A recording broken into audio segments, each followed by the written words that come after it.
Welcome to This Explainer.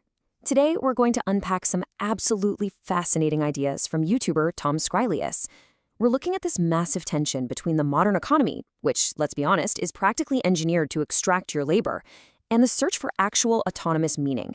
We're going to dismantle the hidden curriculum of our upbringing, talk about the real biological costs of living a life out of alignment, and see why understanding the sheer scale of the universe might literally be your ticket to freedom.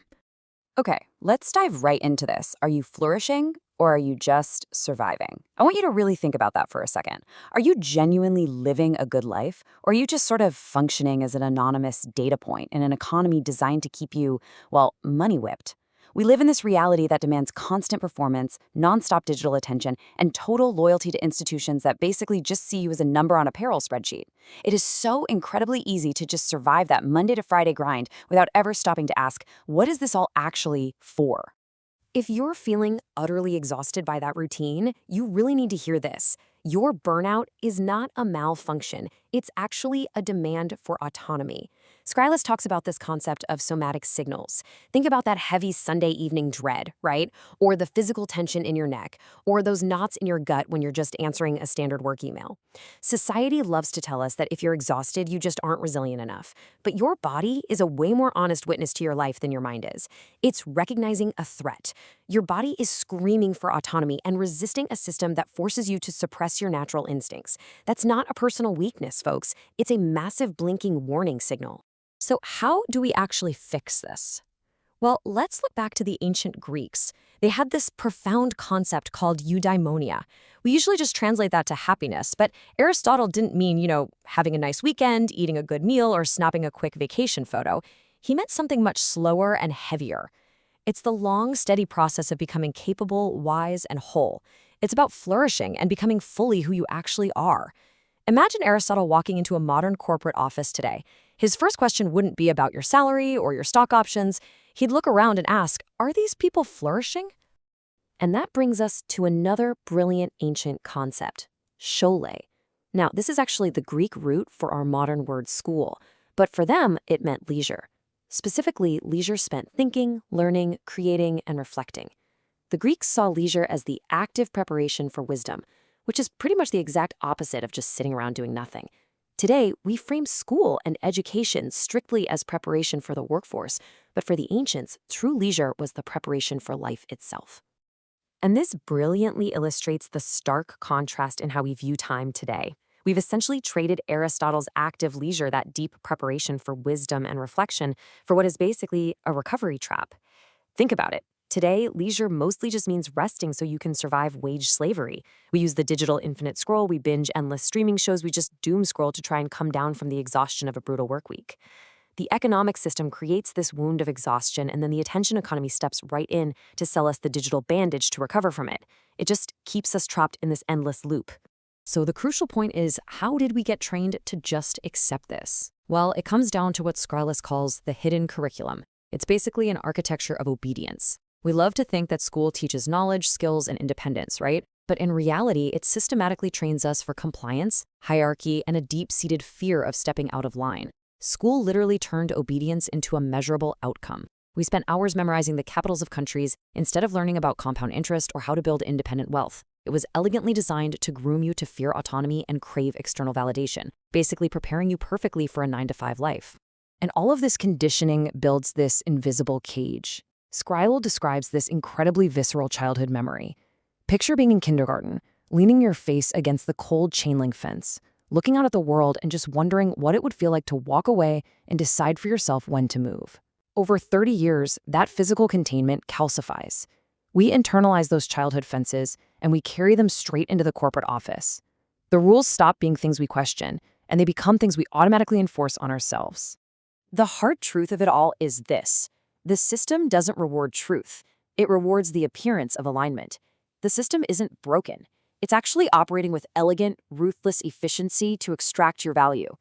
The corporate machine conditions us to desperately seek institutional approval.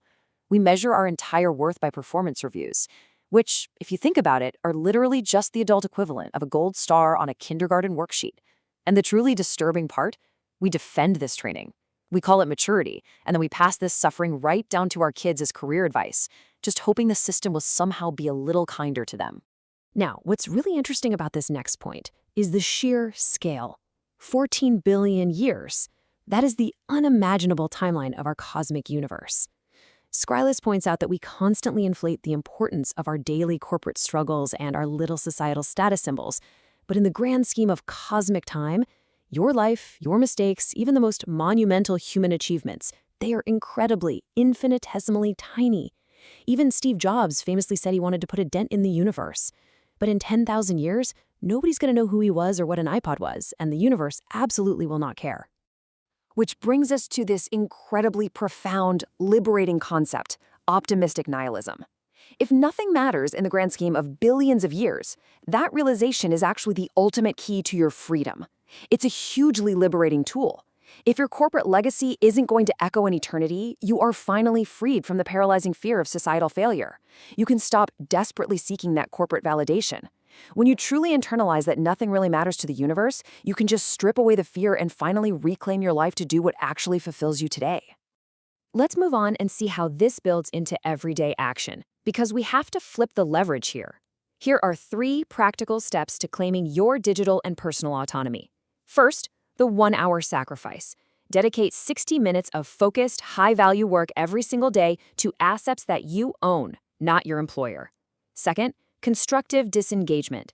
Stop performing all that extra, visible effort. Give the bare minimum required to maintain your income and fiercely save your real energy for your personal sovereignty. Third, decouple your identity. Your job title? That's just venture capital for your escape.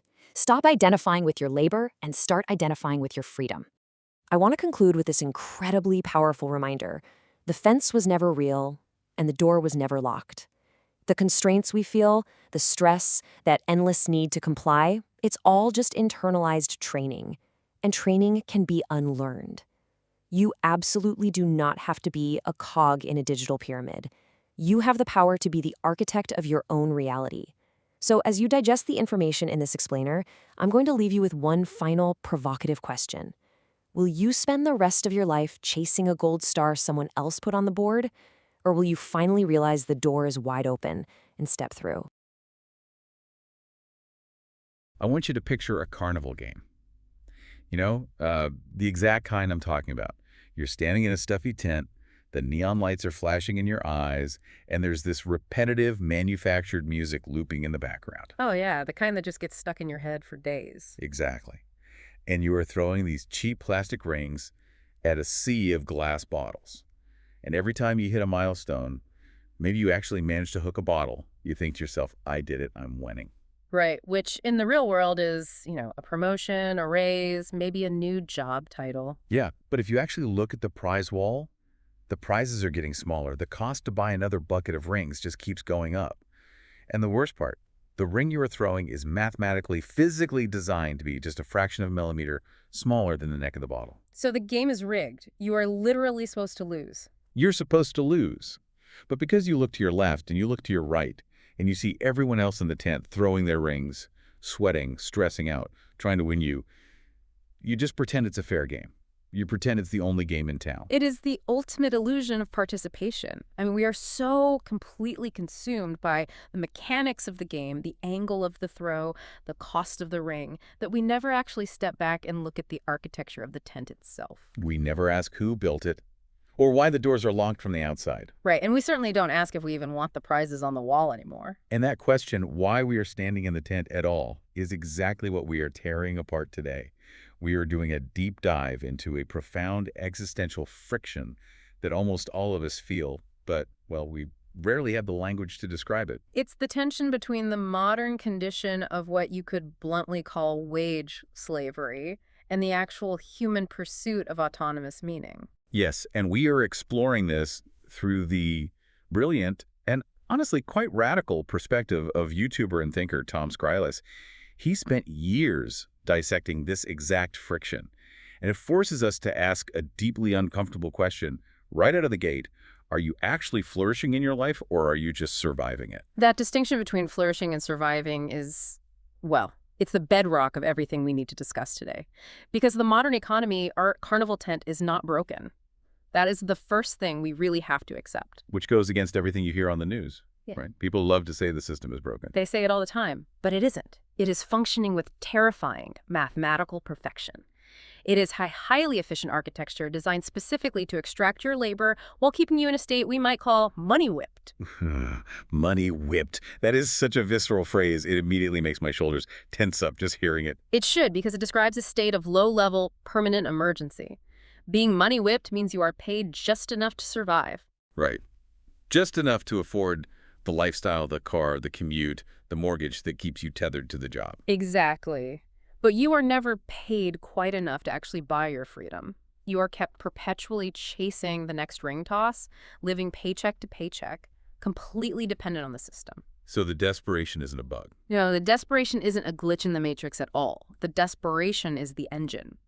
If the system were truly broken, it wouldn't be generating record-breaking corporate profits while the average worker's purchasing power just stagnates. So to figure out how we got trapped in this engine, we have to establish a baseline of what a human life is actually supposed to look like outside the tent.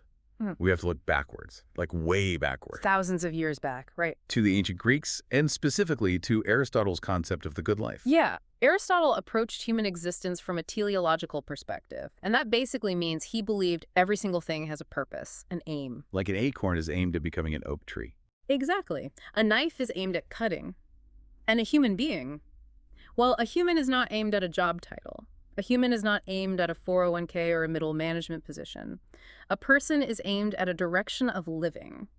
He had a very specific word for this ultimate goal, eudaimonia. Let me stop you there, because whenever I've read about eudaimonia in the past, it's almost always translated simply as happiness. And honestly, that never made sense to me in this context. I'm so glad you brought that up, because that translation is one of the greatest linguistic tragedies in philosophy. Translating eudaimonia as happiness completely distorts our modern understanding of what a life is supposed to be. How so? Well, think about what the word happiness means to you or me right now. It's a spike in dopamine, it's eating a phenomenal piece of cake, it's buying a new phone. It's posting a perfectly curated photo of your vacation on social media and watching the likes roll in. Exactly that. It is a fleeting, ephemeral feeling that evaporates the second the stimulus is gone. It's basically consumption. Modern happiness is almost entirely tied to consumption. Right. But Aristotle meant something much slower, much heavier, and infinitely more profound. Eudaimonia is much better translated as flourishing. Flourishing, that's a great word. Think about what it takes for a plant to flourish. It requires deep roots, the right soil, time, weathering storms, and slow, deliberate growth. Flourishing is the lifelong process of becoming capable, wise, and whole. So it's not just a good mood. Not at all. It is a state of being that you achieve through immense effort and alignment with your true nature. Flourishing, it just feels like such a heavy, grounded word. And it stands in such stark contrast to how modern life aims us. We aren't aimed at a direction of living. We are aimed at a destination of accumulation. Oh, absolutely. We are aimed at quarterly targets, performance reviews, status symbol. We treat life like a scavenger hunt for achievements rather than a garden we are supposed to be tending. Scrylius proposes a brilliant thought experiment here. Imagine if Aristotle were resurrected and he walked into an ordinary, modern corporate office space, just a standard, fluorescent-lit, open-plan office on a Tuesday afternoon. Oh boy, I can only imagine. Right.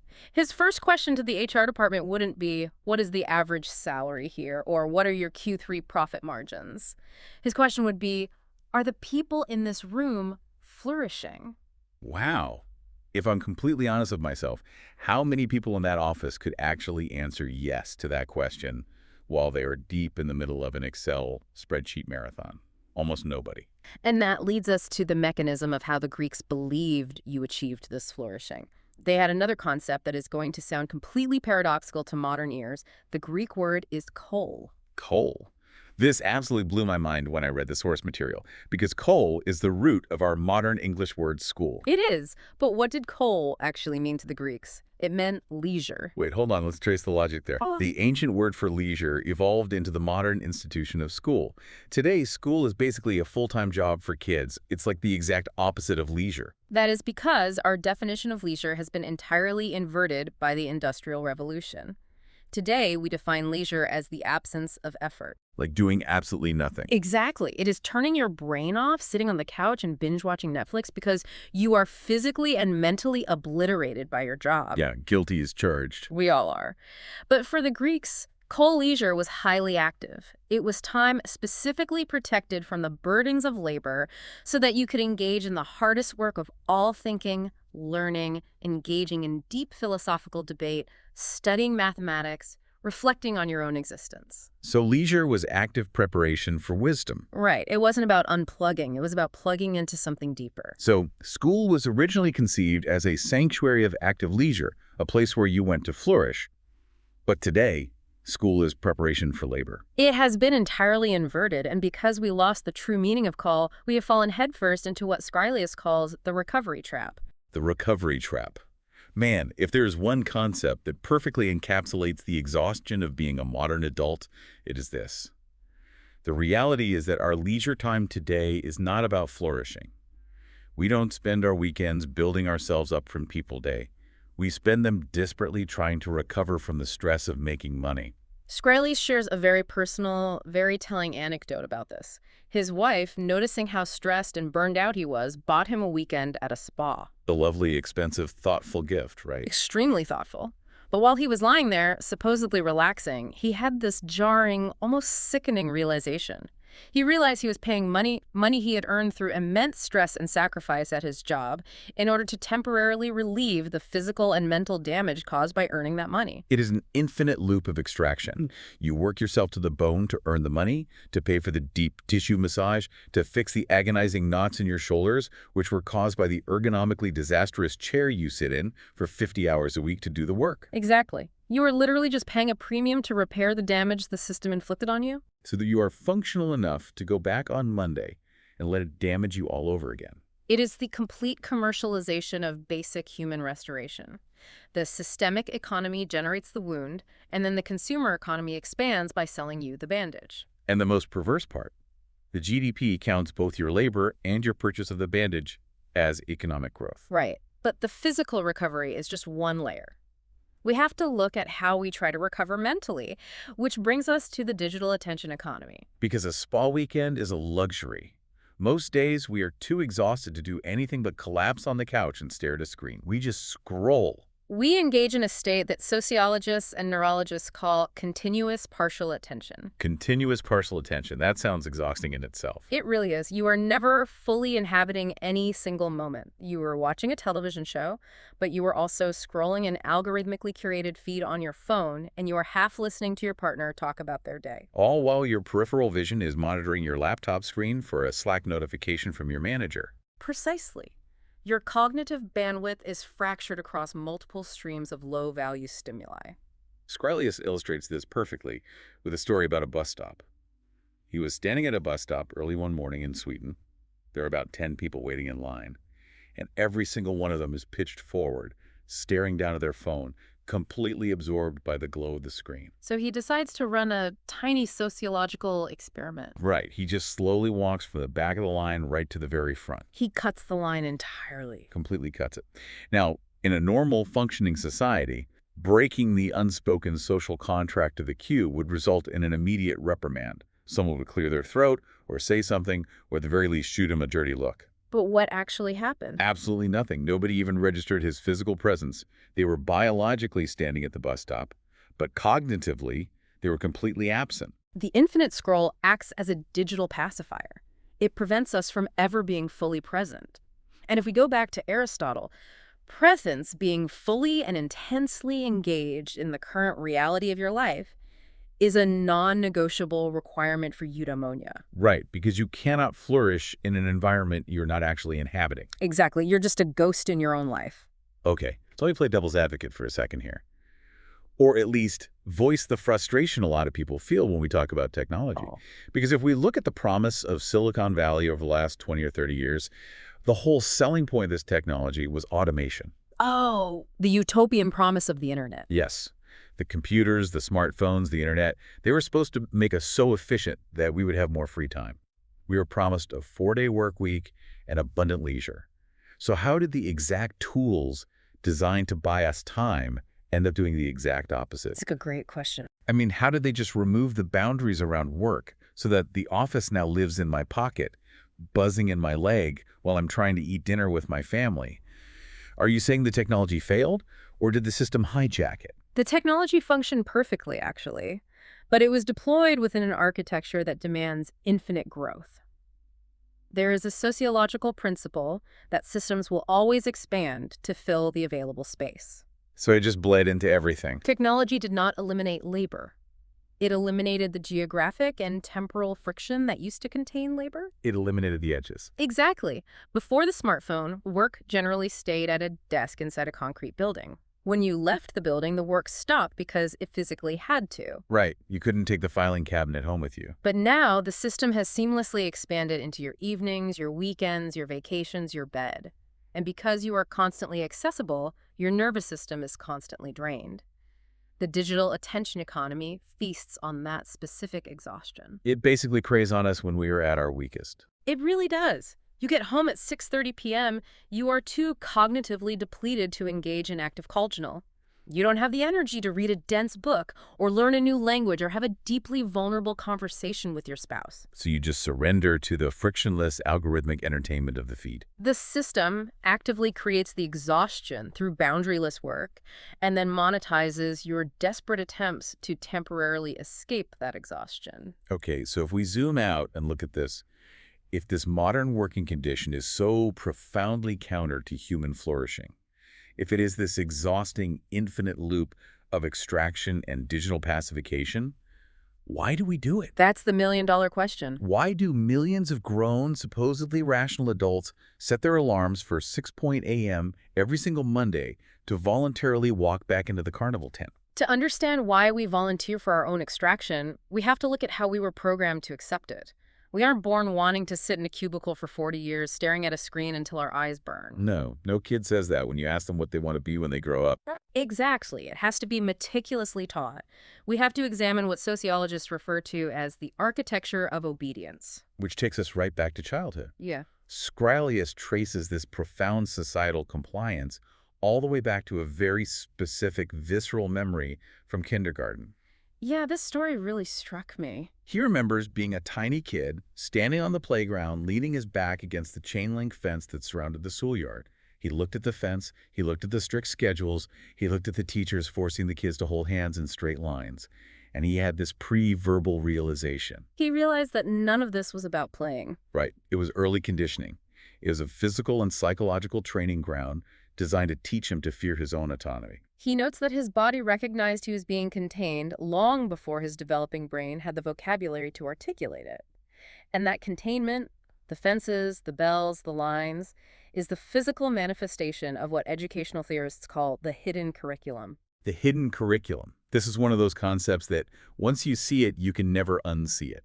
Walk us through how this actually works on a psychological level. Sure. So the explicit curriculum is what the school board tells you the institution is for. It's the syllabus. It's learning algebra, reading literature, understanding biology. This stuff on the test. Exactly. But the hidden curriculum is the underlying sociological programming that school is actually designed to install in your brain over 12 years. Structurally speaking, mass institutional schooling is not about intellectual exploration. It is a 12-year rehearsal for corporate employment. Scrylius uses a brilliant example from his own life to highlight the absurdity of this. He talks about spending hours and hours and hours studying for a geography test where he had to memorize the capitals of every single country in Africa. Right, a classic school assignment. He drilled it into his head, he took the test, he got a gold star, and within a month, he had forgotten almost all of it. But he graduated high school and entered adulthood with absolutely zero knowledge of how compound interest works, how the credit card industry functions, or how to build independent wealth. And see, that is not a failure of the education system. That is not a poorly designed syllabus. That is the system working exactly as intended. Really? How so?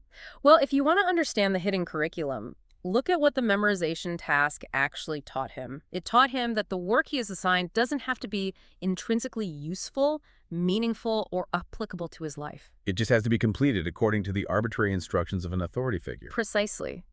It trains the developing brain to accept assignments without ever questioning their fundamental value. And the primary mechanism used to enforce this compliance, to wire it into the child's dopamine system, is the grading hierarchy. Grades. We worship grades in our society. We treat them like they are objective scientific measurements of human intelligence. But they are not measures of intelligence at all. Grades are a sorting mechanism for compliance. Think about the psychological mechanics of how grading actually works. Who gets the A? The student who follows the rubric perfectly, who sits still, who regurgitates the textbook without challenging the premise. And who gets the C or the D? Often it's the kid who questions why they have to do the assignment, the kid who gets bored by busy work, the kid who refuses to conform to the rigid structure. Right, and they are labeled as lazy, defiant, or having attention deficits. Exactly. Meanwhile, the kids who memorize the useless capitals perfectly, they are rewarded with gold stars, placed on the honor roll, and categorized as winners. The system creates a rigid social hierarchy based entirely on compliance, not on independent critical thought. It's basically a 12-year compliance boot camp. I mean, we take naturally curious, autonomous children, and we teach them to wait for a bell to tell them when they're allowed to eat. We teach them to raise their hand and ask a superior for permission to use the bathroom. We train them to crave the dopamine hit of a gold star. And then, at 18 or 22, they graduate, they step into a gray cubicle, they wait for a manager's approval to take a lunch break, they desperately chase and exceed expectations on their annual performance review, and they sit around wondering why they still feel like helpless children. You've perfectly mapped the trajectory. The corporate environment is just the school environment with higher stakes and a 401k match. It really is. But the hidden curriculum goes even deeper than just teaching us to follow orders. It actively works to erase our most fundamental human instincts, specifically our evolutionary instinct for empathy, mutual aid, and cooperation. Yes, the stories Skrylus shares about this are incredibly revealing and honestly pretty heartbreaking. The math test story, right? Yeah, he tells this story about a math test. He's about 8 or 9 years old, and the teacher gives the class a test on multiplication tables. But she doesn't just hand it out, she turns it into a race. Oh, I remember those. The first person to finish and bring their paper to the front of the room wins. And Skrylus describes sitting at his little desk, hearing the clock ticking, hearing the frantic scribbling of the kids around him, knowing he's competing against them, and his brain just completely shuts down. The fight or flight response kicks in. The cortisol spikes, and he can't remember a single multiplication table. He fails. But the crucial part of the story is what happens next. A very perceptive special education teacher notices his panic. She pulls him out of that high-pressure classroom, takes him into a quiet room by himself, gives him the exact same test, and tells him to just take his time. And he aces it perfectly, without missing a single question. The material didn't change. His innate intelligence didn't change. What changed was the environmental architecture. The artificial competition imposed by the teacher bred desperation and anxiety, not excellence. The school system forces a competitive zero-sum game onto learning. And that forced competition bleeds into how we treat each other as human beings. There's a second story he tells about gym class that perfectly illustrates this. Oh, the soccer game. Yes, they are playing a chaotic game of indoor soccer. A kid on the opposing team is running with the ball, trips, and falls hard right in front of Skrylus. Acting on pure, unconditioned human instinct, Skrylus stops playing, kicks the ball out of the way, and reaches out his hand to help the kid up off the floor. And what does the kid do? He aggressively slaps Skrylus's hand away. He slaps it away because the environment has already trained him to view Skrylus not as a fellow human being, but as the enemy. Exactly. The reflex of accepting help, of seeing the humanity in a competitor, had been completely trained out of an 8-year-old boy. Skrylus points out that this isn't a personality flaw in that specific kid. It is the inevitable result of the curriculum. Because from day one, we are graded individually. We are ranked against each other on bell curves. If you help someone on a test, it's called cheating, and you are punished. Yeah. We are never, ever given a gold star for how well we sacrificed our own score to help someone who is struggling. Think about the sociological implication of that training. Why would an institutional system want to train children to instinctively view their peers as competitors rather than collaborators? Right. To what end? If we connect this to the bigger picture, it is because a divided population is infinitely easier to manage. People who are constantly measuring their own worth against the person sitting in the next cubicle, people who are fighting tooth and nail for a sliver of a limited bonus pool, people who view their colleagues as threats to their own advancement. Those people do not look up. They do not organize. They do not question the structural integrity of the corporation itself. Keep them competing, keep them exhausted, keep them suspicious of each other. It is the oldest mechanism of control in human history, refined and institutionalized. And this childhood conditioning perfectly prepares us to accept the brutal reality of the corporate structure, which brings us to the erasure of the individual and what Scrylius terms the transactional paradox. This is where the deep dive gets really chilling, because all that conditioning in school leads you directly into the jaws of corporate erasure. There is a story Scrylius tells about working as a consultant that sounds like something out of a dystopian novel, but it's completely mundane. He was trying to order some software equipment internally for the company. In the notes field of the digital purchase order, he typed a simple sentence, "This order is for Robert." Just trying to be helpful, letting the procurement team know which coworker needed the item. Yeah, and HR immediately flagged the order and blocked it. They blocked it. And the reason they gave him was completely absurd but legally accurate. They told him he could not put Robert's name in the system because of GDPR, the European Data Protection Regulations. Which is just wild. The corporate software was designed to track assets, not people. Robert, as a flesh and blood human being with a name, a family, and a personality, literally could not exist within the digital architecture of the company. Scrylius had this terrifying moment of clarity. He realized that inside the system, he wasn't a person. Dude, that was Robert. They were just anonymous alphanumeric codes in a database. He was just number 107, a completely interchangeable, disposable data point. That realization strips away the illusion of the corporate family that HR departments love to promote. You are not a family. You are a line item on an expense spreadsheet. And this raises an incredibly important question about the fundamental nature of modern work. We trade our most finite resource, our time, our identity, our cognitive energy, for a paycheck. But Scrylius identifies this as the transactional paradox because when you peel back the layers and look at the brutal, objective math of wage labor, trading your time for a paycheck is a fundamentally rigged game. Okay, let's break down that math because this is where the blinders really come off for the listener. It comes down to understanding the mechanics of active versus passive value creation. When you work a W-2 job, you are earning active income. You perform a task for 1 hour, and you get paid your hourly rate or your salary equivalent exactly once for that hour of your life. You give the company 60 minutes of your finite existence, they give you $30, and the transaction for you is over. But the value you created during that hour, the intellectual property you generated, the system you optimized, the client relationship you secured, the corporation retains the compounding value of your labor forever. So I do the work once, I get paid once, the company owns the work, and they get paid on it indefinitely. The disparity is staggering. The sources highlight a specific data point from 2024 to illustrate just how broken this mathematical equation has become. Let's look at Tesla and Elon Musk. Okay, lay it on me. A factory worker on the floor at Tesla, putting their physical body on the line, makes roughly $60,000 a year.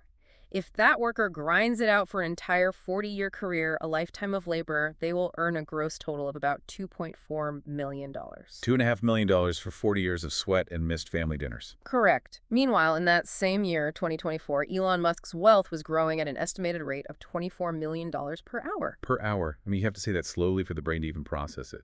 $24 million every 60 minutes. Every time the minute hand makes one full rotation, one man accumulates 10 full lifetimes of a worker's wages. That is the transactional paradox. The economic game is mathematically, structurally rigged so that the compounding value of labor always flows upward, concentrating at the peak of the pyramid, away from the very people actually performing the labor. It is absolute insanity that we accept this as normal. We just wake up, drink our coffee, and accept that this is how the universe works. Well, Scrylius uses a brilliant pop culture metaphor to explain the psychology of how this system sustains itself without a violent revolt. He points to the Netflix show Squid Game. The visual of the giant glass piggy bank. Yes. If you haven't seen the show, the premise is that desperate people are playing deadly children's games for a massive cash prize. And suspended high above their beds in the dormitory is this massive illuminated glass piggy bank. Every time a player is eliminated, which means they are killed, bundles of cash drop into the piggy bank. It glows. It mesmerizes them. And Scrylius argues that modern workers are doing the exact same thing in our cubicles. We are all staring upward at a glowing glass piggy bank. For us, it's the promise of a promotion, a 5% pay raise, an end-of-year bonus, or finally paying off the mortgage. We are so fixated on the money above us that we compete fiercely with our peers, hoping to grab a tiny share of it. But what we fundamentally fail to realize is that the game itself requires our baseline desperation to function. Let's pull on that thread because it's the crux of the control mechanism. Right. If the characters in Squid Game weren't drowning in crippling, inescapable debt in the outside world, they would never have voluntarily returned to the arena after the first game. The game makers didn't force them back. Their financial desperation forced them back. Exactly. So my question is, why do we keep treating this transactional extraction like a moral virtue? We are taught that hard work and loyalty to the company are ultimate moral goods. We wear burnout like a badge of honor. We really do. We perform incredible feats of loyalty for faceless corporations that will lay off 10,000 people on a random Tuesday morning just to bump up their quarterly stock price by a fraction of a percent. Why do we feel morally obligated to a system that views us as disposable? We feel morally obligated because the hidden curriculum taught us to conflate obedience with goodness. But the deeper answer connects right back to the phrase we used at the very beginning of this conversation, keeping people money whipped. Right. The permanent emergency. The systemic design requires financial precarity. It requires you to be just desperate enough to keep playing the game.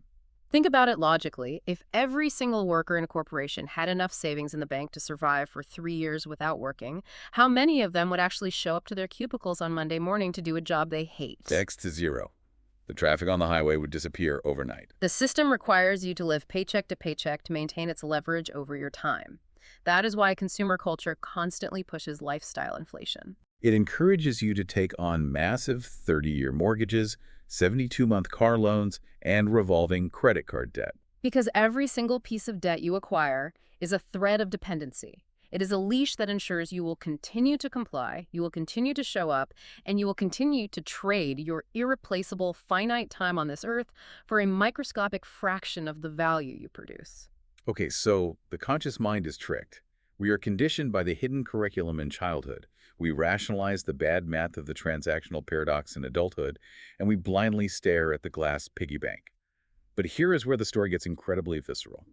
Because our minds might be fooled by the corporate PR, but our biology cannot be tricked. Which brings us to the somatic signal.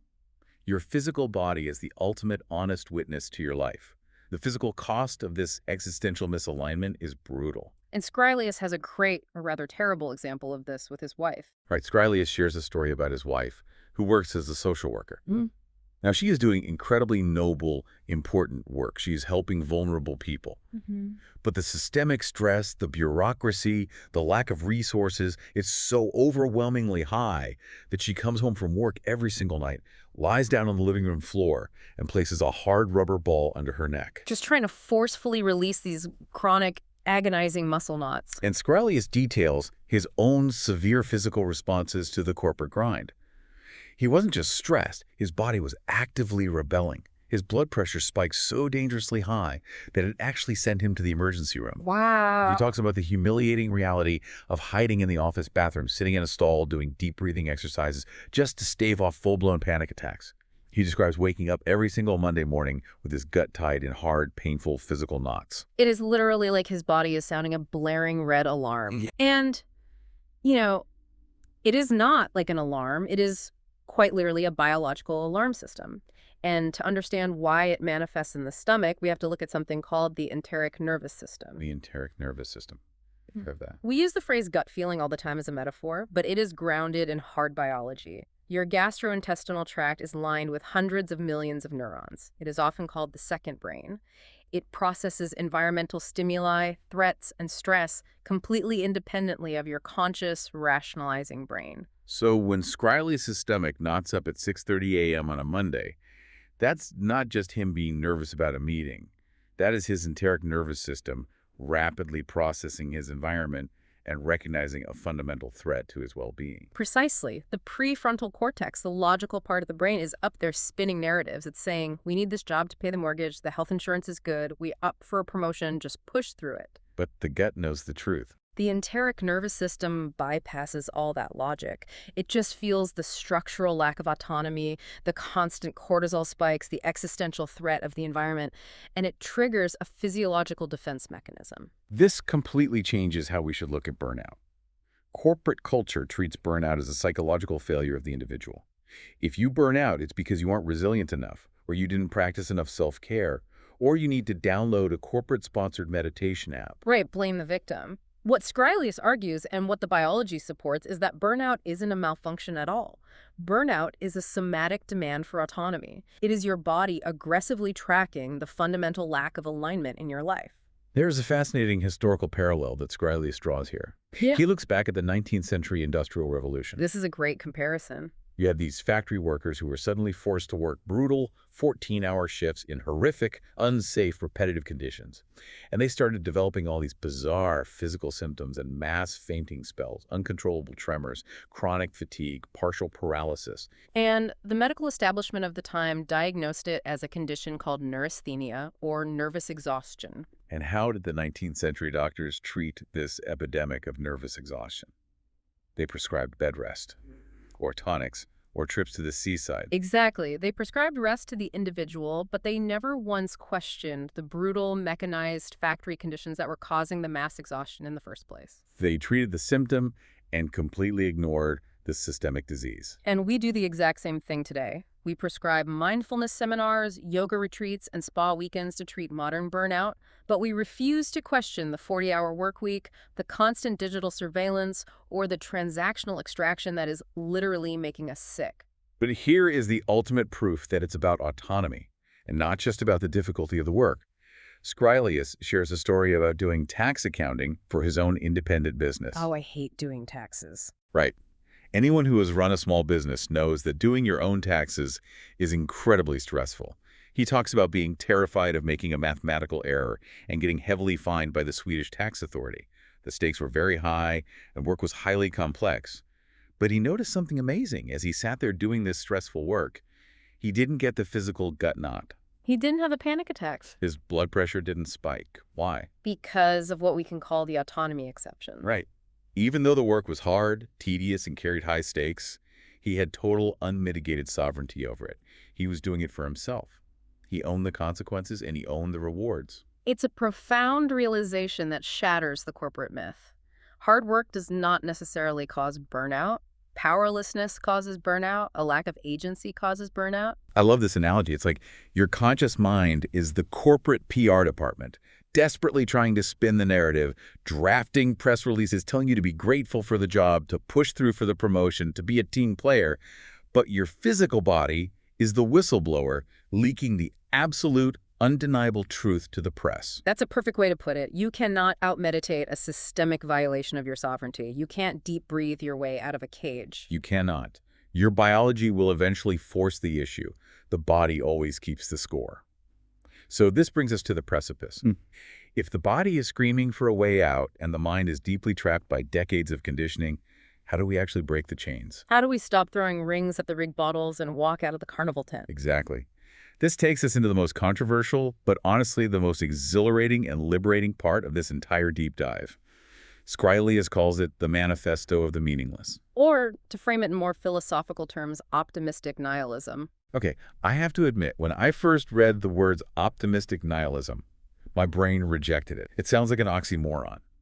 Nihilism, by definition, is the belief that nothing matters, that life is utterly meaningless. It's the abyss. It sounds incredibly dark and depressing.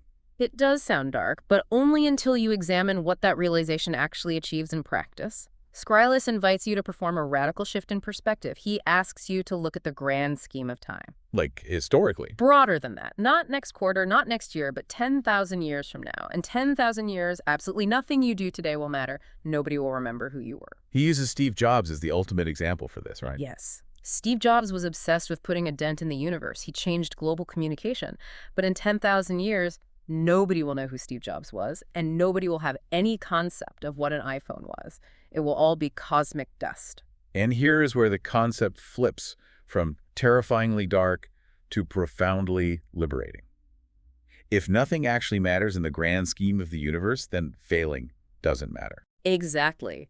The scale of the universe absorbs your failures. The daily tragedies we obsess over and lose sleep over, embarrassing ourselves in a Zoom meeting, failing at a side hustle, getting passed over for the corner office, going bankrupt, they aren't actually tragic on a cosmic scale.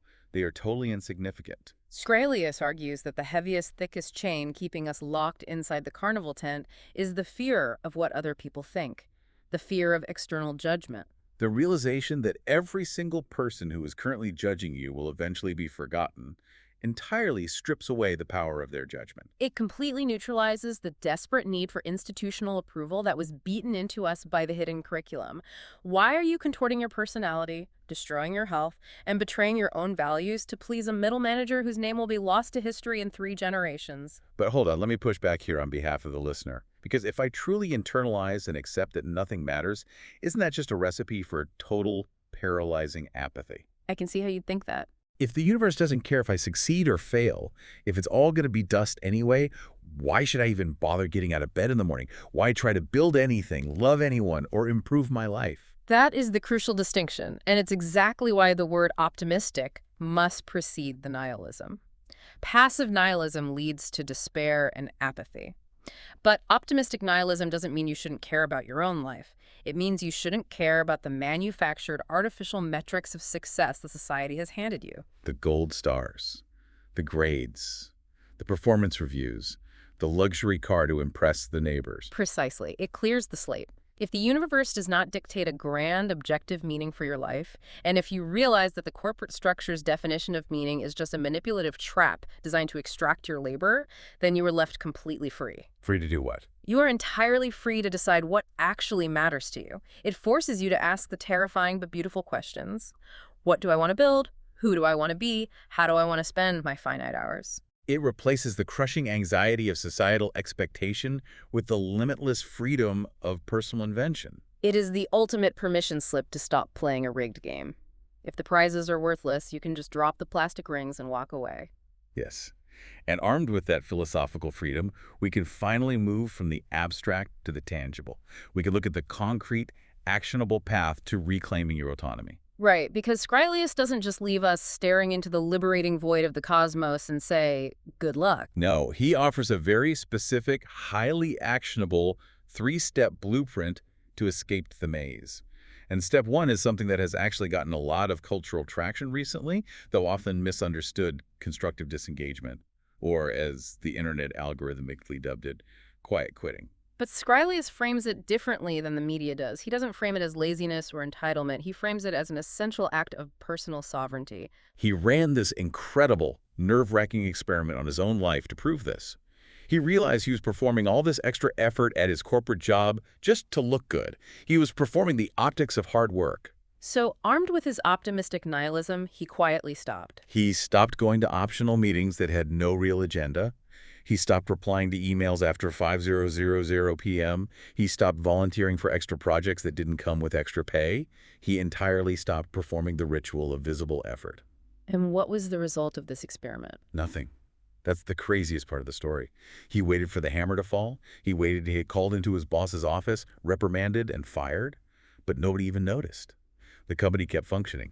He received the exact same positive performance reviews at the end of the year, and he got the exact same standard raises. Think about what that proves. It proves that the hyper-compliance we perform, the anxiety-driven overwork, is entirely self-enforced programming. The hidden curriculum taught us to always seek the gold star, so we run ourselves into an early grave, giving 110% to a system that functionally only requires 70% to operate. Constructive disengagement simply means giving the exact baseline effort required to maintain your income and aggressively hoarding your surplus energy for yourself. Think about your own inbox right now.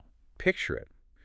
What would actually happen if you didn't answer that urgent 6:30 p.m. email from your manager tonight? Really picture it. Would the company collapse? Would you be fired on the spot tomorrow? Probably not. No. You have just been conditioned to believe that silence is a failure, which leads perfectly into step 2 of his blueprint: decouple your identity. This is a vital psychological boundary. You have to stop identifying with your labor. Your job title is not who you are. Scralius discusses this from a very personal perspective as an introvert. He spent years in the corporate world faking an extroverted persona, forcing himself to be loud and dominant in meetings, aggressively networking at awful happy hours, and it completely eroded his self-esteem. He was achieving external success by systematically betraying his authentic self. He has this brilliant framing for how to view your job instead.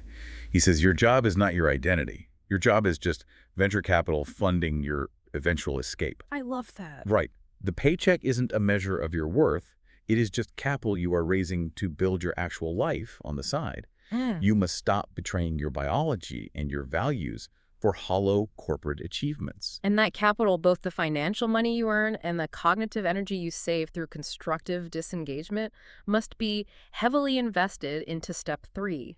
This is the most critical step of all, and the one that actually builds the exit door. The 1-hour sacrifice. Yes, the tangible mechanism of escape. Scrylis argues that you must ruthlessly dedicate exactly 60 minutes a day to focused, high-value work on assets that you own, not your employer, you. The specific medium almost doesn't matter. It could be building a YouTube channel, writing a book, coding a digital product, or starting a highly niche consulting hustle. The fundamental key is ownership. You have to use the unprecedented leverage of the internet to create a bridge from active income, where you trade an hour of your life for a fixed dollar amount to passive income, where you build a compounding asset that scales without your constant physical input. And he deeply emphasizes patience here. This is not a crypto get-rich-quick scheme. It is not a 30-day hustle. It is a slow, methodical, grueling reclamation of your time in your life. It might take 3 years, it might take 5 years. Yeah. But what is the alternative? The alternative is spending the next 40 years of your life staring up at the glowing glass piggy bank, begging for scraps. 60 minutes a day is the price of admission to true autonomy. It is the steady, daily act of trusting your own eyes instead of the system's promises. If you compound 1 hour a day over 5 years, you fundamentally alter the trajectory of your existence. Okay, let's pull all these massive concepts together because we've gone on an incredible journey today. We started with Aristotle's ancient vision of eudaimonia, true, deep human flourishing, and we saw how modern society replaced it with the frantic exhaustion of the recovery trap. We trace the roots of our obedience back to the chain-link kindergarten fence and the dopamine-driven hidden curriculum of grades. We exposed the brutal math of the transactional paradox that erases our individuality. And we listened to the somatic signals of our bodies screaming for autonomy. And finally, we looked into the cosmic abyss of optimistic nihilism to find the courage to quietly disengage, decouple our identity from our labor, and sacrifice 1 hour a day to build our own freedom. It is a profound structural deconstruction of the modern condition. But as we close this deep dive, I want to leave you with one final, lingering thought drawn from the deepest implications of Tom Scrylius's philosophy. We talked earlier about the ancient Egyptians building pyramids. In psychology, there is a fascinating controversial theory called the bicameral mind. It suggests that ancient humans lacked modern consciousness. Instead, they literally heard their own internal thoughts as the auditory voices of the gods. So when an ancient Egyptian heard a thought commanding them to build a pyramid, they didn't question it because they genuinely believed it was divine instruction. They were biologically compelled to build massive monuments for someone else, believing it was a higher calling. Exactly. Today, we consider ourselves highly evolved. We don't hear the voices of gods commanding us to build pyramids. But we do hear the algorithms, we hear the corporate conditioning, we hear the societal pressures telling us to work harder, to consume more, to comply, to fear stepping out of line. And we tragically mistake those implanted systemic voices for our own desires. We think we want the promotion. We think we want the luxury car. We think we want the gold star. So the provocative question I want to leave you with is this. What if you are already living in a simulation? Not a sci-fi simulation made of computer code, but a psychological simulation made of invisible social contracts, manufactured fear, and hidden curriculums. If the cage isn't actually locked, and the only thing keeping you inside the tent is your conditioned belief in the bars. What happens the exact moment you finally choose to trust your own eyes? Something to seriously mull over on your commute tomorrow morning.